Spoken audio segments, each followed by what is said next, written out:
So, what is the Epic of Inanna?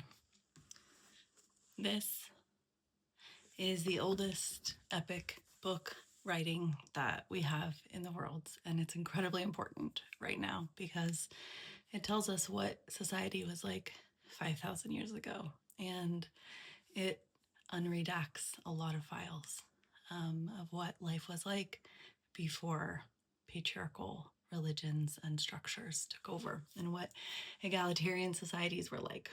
And Inanna is the first main character in the world. She's the first goddess that was written about.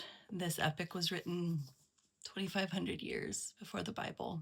And the story of Inanna is that she is a goddess and a human. And the first author we have in the world is a woman named Enheduanna.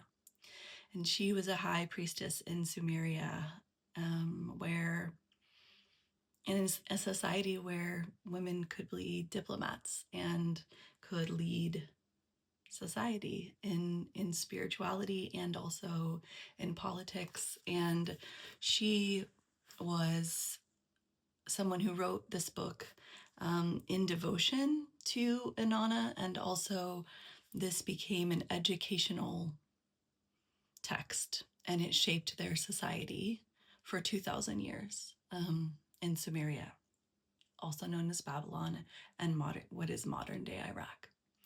And this shaped their society, the story, in the way that we have other epics that have come after the Greek myths and the Bible. This was a text that was used to shape society. But what is so unbelievably exciting about this text is how it centers women and the land and women and men, and everything was working side by side. It wasn't a power over structure. And in the story of Inanna, she has to do multiple things, but this book starts in a way of where she is. I'll just read you the chapters. The Halubu tree is a story about how Inanna retrieves this tree from a river and tries to make her home in this tree. And she starts to learn about how she wants her own home and her own bed and her own queenship, meaning not ruling over people, but taking care of people. And she also marvels at her wondrous vulva and learns about her body and her sexuality in a very non-shaming, natural way. And I'm just trying to figure out exactly how much to share about each of these. So she has this experience with this tree, and of course in the tree there's also an apple and a snake. And this was a time, though, where the gods and the land and the people were all in relationship together. And then she has to go to the God of wisdom, and she has to get the aspects of civilization, because she decides that she wants to create her own. She wants to not rule, but she wants to be the leader of her own part of society, her own city-state. And so she leans back against the tree and she decides what she's going to do to get that. And she leaned against the apple tree. When she leaned against the apple tree, her vulva was wondrous to behold. Rejoicing in her wondrous vulva, the young woman Inanna applauded herself.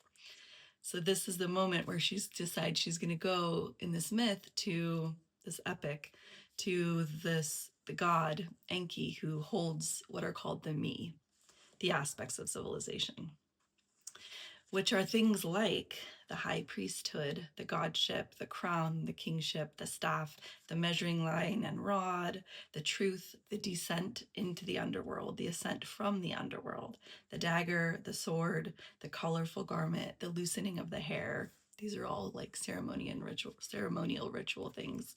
The standard, the quiver, the art of lovemaking, the kissing of the phallus, the art of speeding, the art of forthright speech, the art of slanderous speech, the holy shrine, the art of song, the art of the elder, the art of the hero, the art of power, the art of treachery, the art of straightforwardness, the plundering of cities, the setting up of lamentations, the rejoicing of the heart, deceit, rebellious land, the art of kindness, travel, the secure dwelling place, the craft of the woodworker, the copper worker, the scribe, the smith, the leather maker, the fuller, the builder, the reed worker, the perceptive ear, the power of attention, the holy purification rites, the feeding pen, the heaping up of hot coals, fear, consternation, dismay, the kindling of fire, the putting out of fire, the assembled family, procreation, kindling of strife, counseling, heart soothing, the giving of judgments, and the making of decisions. So these are the 80 or so me, which are the aspects of their civilization that Inanna has to trick a god to receive them. And she goes and she gets to create them, create her own city with these aspects of civilization, which 5,000 years ago, I didn't know that they were talking about going to the underworld and coming out from the underworld. And they're talking about that in a spiritual way, in a personal growth way, and an understanding of the self, which this book, and I highly recommend that you listen to the parts of the that I recorded talking about the authors that put this book together. One of them translated the text, and the other one talks about what she knows about ancient society and how she's just done an amazing job. So I recorded all of those as after each chapter so that you could hear and understand that the underworld that they're talking about is their spiritual process. It's the shadow work. And it's parts, like they're talking about parts work in this 5,000 years ago. She's talking about multiple parts of herself. There's betrayal. And so the myth that a lot of people, the part of this epic that a lot of people know is the descent of Inanna. So Inanna goes into the underworld. It starts from the great above, she opened her ear to the great below. From the great above, the goddess opened her ear to the great below. And this is written as a hymn because people would sing it. They didn't have like a million cuneiform tablets to pass out. So people would actually sing these. And so that's why it's very repetitive when we're reading it, which is beautiful and very hypnotic. So Inanna, the goddess, and Inanna, the human, go into the underworld.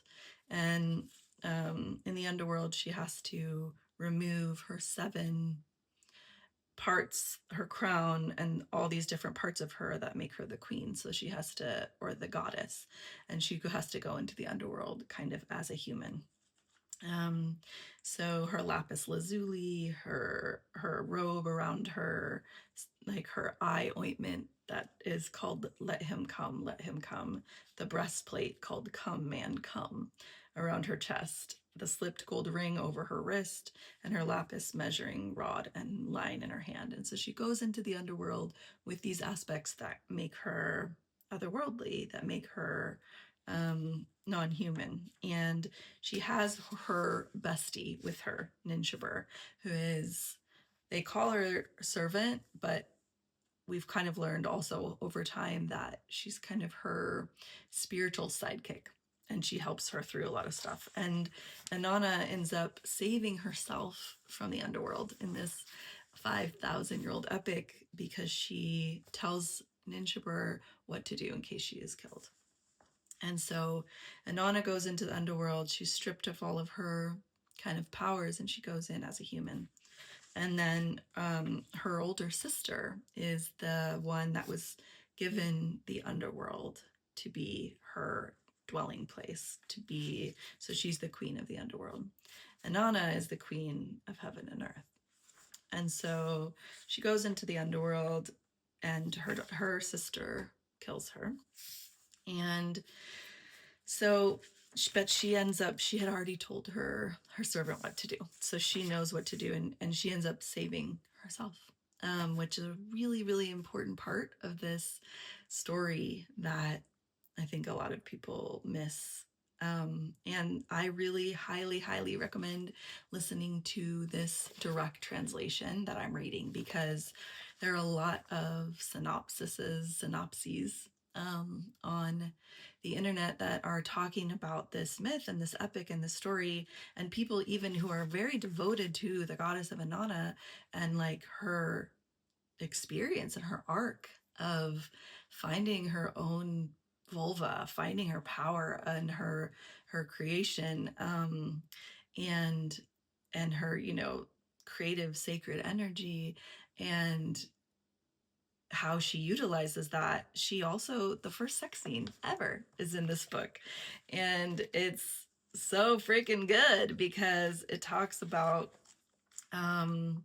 how she chooses. She gets to choose. She chooses between the shepherd and the farmer, and then they have this experience where they talk about, you know, pledging love and support and allegiance to each other's land and people. And again, this is kind of hard for us to get our minds around. I think that's why this is so important to be read right now and heard right now, because again, there were societies, most of human history was egalitarian society, where people didn't have power over each other. And so when we talk about like queen or king or all these things in, I don't know the exact wording, but I know that in egalitarian society, these were leaders that were leading people for the betterment of the people. And that's very much what is talked about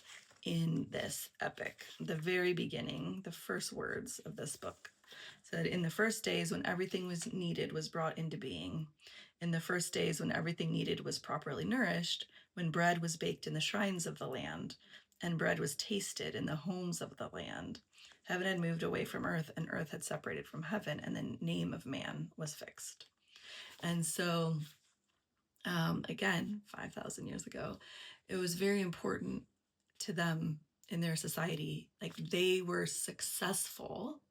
That's how I can say it. Leaders were successful if their community thrived on a very basic level. If people had food to eat, if people had homes, that was their measure of success in these times. And so back to the sex scene. It's so beautiful because she chooses who she's going to.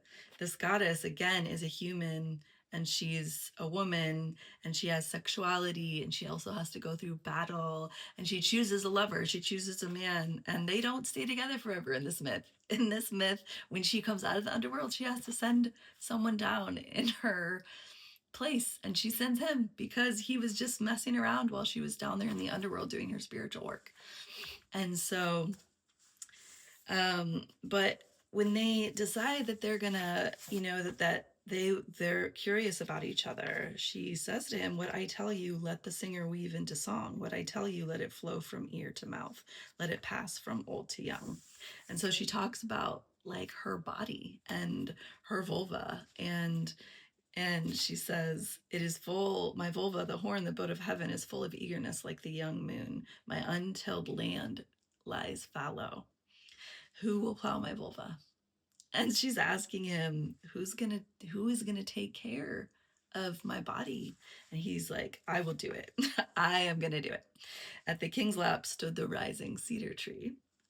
And so he says, "I will plow your vulva." And so they start talking about then their gardens and their lands, and um, and she says, "He has sprouted, he has burgeoned, my well-stocked garden of the plain, my apple tree which bears fruit up to its crown." So they're saying that like in them coming together, like there's an energetic that is creating abundance all around them, not just for them. So this is about like manifestation, not for just themselves, but for the collective that they were stewarding. So this first sex scene ever in the world 5,000 years ago, is talking about the sacredness of, well, it's called sacred union. It's called sacred marriage, right? And it was practiced all the way up into Roman times. And people in the society that then were reciting these hymns would enact this experience of the sacred lovemaking. So he met me. My Lord Dumuzi met me. He put his hand into my hand. He pressed his neck close to mine.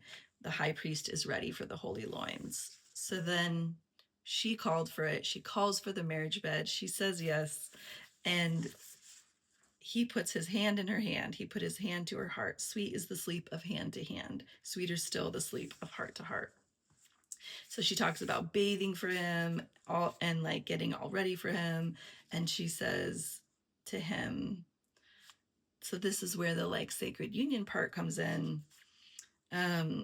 where she says, in battle, I'm your leader. In combat, I'm your armor bearer. In the assembly, I'm your advocate.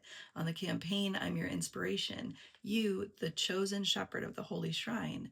You, the king, the faithful provider of Uruk. In all ways, you are fit. And she talks about these different ways where he is fit to take care of the land and the people, and therefore her body, her physical body, which is celebrated in these societies all over the world. Sacred marriage rites. You can talk about Beltane in Irish. All over the world, there were traditions that were celebrating people's bodies and sexuality as an extension of the land and the earth being the place where we literally receive life, the earth being the place where we can plant a seed and have the nourishment we need from that, or we can feed our animals and have the nourishment we need from that. And then a woman's body is also celebrated as the place where life comes from. So this sex is freaking sexy. And so Ninshubur, her bestie, leads this guy to her and to the sweet thighs of Inanna and spoke, my queen, here is the choice of your heart. The king, your beloved bridegroom, may he spend long days in the sweetness of your holy loins. And so from where the sun rises to the sun sets, from the south to the north, to the upper sea to the lower sea, from the land of the halupu tree to the land of the cedar. As the farmer, let him make the fields fertile. And so her bestie is like saying, like, you know, she's kind of like giving the speech at a wedding or whatever. In the marshlands, may the fish and birds chatter. In the canebrake, may the young and old reeds grow high. Deer and wild goats multiply. In the gardens, lettuce and cress grow high. And so the king went with lifted head to the holy loins. He went with lifted head to the loins of Inanna. He opened wide his arms to the holy priestess of heaven. So I really hope that you will listen to this and you will share it with everyone you know, because I honestly, it is my mission. I stopped my entire regular life 8 months ago to start researching what the world looked like before the current empire. And I have been blown away learning about what existed also in North America and South America, the 100 million people that were here before. And we don't have written account of those societies. And so that's why this, because it was carved on stone tablets, is literally one of, in my opinion, the most important thing anybody can be reading right now, anybody can be learning about. I asked an Indigenous elder in January, what is the thing we can do to unfuck the world? And their response was, it wasn't free to get in. It's not free to get out. You have to do the work to break the system. And what they meant by the work was that we have been told, we were given a history of the world, of America, that wasn't true. And we were given a history that completely was redacted. And it is our work right now. It is our job. The biggest thing we can do to unfuck the world is learn about what they did redact, what the redacted history is. And I live in America, so I'm looking all over, but very much at the history of America, the residential schools, the fact that 90% of, the native people were killed, the indigenous people were killed like within the first, I think, decade or so. And that was completely left out of our history books, including the fact that there were cities of up to 60,000 people in North America. And I just learned last week that there were people, the indigenous people, when the white people got here, they had no idea that the indigenous people were actually farming in the forests. They didn't chop down all the trees and make a big field. They were utilizing the forest to help them grow their food. They were doing permaculture, they were doing regenerative farming, and they were working far less. And, the patriarchal cultures came in, the Abrahamic religions helped push this narrative that we have to work really hard and that women and men are not equal. And it is now our job, as this Indigenous elder said, to go back. It wasn't free to get in. It's not free to get out. You have to do the work to unbreak the system and break the system, or what, either way. But we have to do the work because our minds are the thing that are the system now. And we basically need to do a system upgrade. There's a very large spider crawling towards me right now, but I'm going to take it as a good sign. Wow. We have to do the work to unfuck the system, and we have to do a system upgrade. And in my opinion, this book is one, but probably the quickest way to start that system upgrade in our minds. And that's our job. Everyone kind of wants to know, like, what the fuck do I do right now to help the world? That's it. Unredact the files of history so that you are working with the current and real, true history. And when we have that true history, I really, really believe it makes it so much easier to know on a daily basis what to do and what to shift and what to change and what choices to make and what you're going to participate in and what you're going to support when you know what was actually happening. And so I'm really hoping that the comment sections of all these videos become a place where people share the books that they have read, the research they have found, because I also learned in this, whatever, I think it's been 8 months now of deep dive research, 90% of the books written in the world are not uploaded to the internet. Meaning, if you're going to search what is the myth of Inanna about, if you're going to ask ChatGPT, it's going to totally miss all the important parts. And ChatGPT then is running off the information it was given. It is running off the information that was uploaded to Google, to the internet. And just like we are running on the information we were given.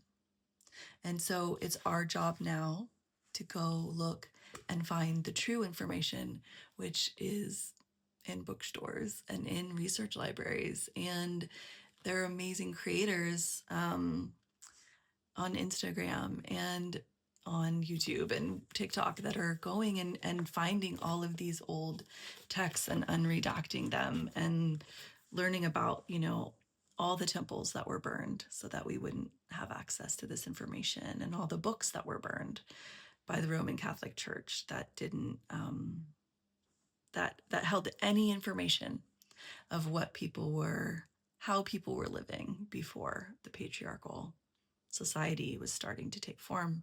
So all of that information that's us. That's what we're doing. If you want to know what to do to help the world, we have to unredact the files and do a system upgrade on what we know to be true and share it with other people. So that's what I'm doing. And thanks for being here.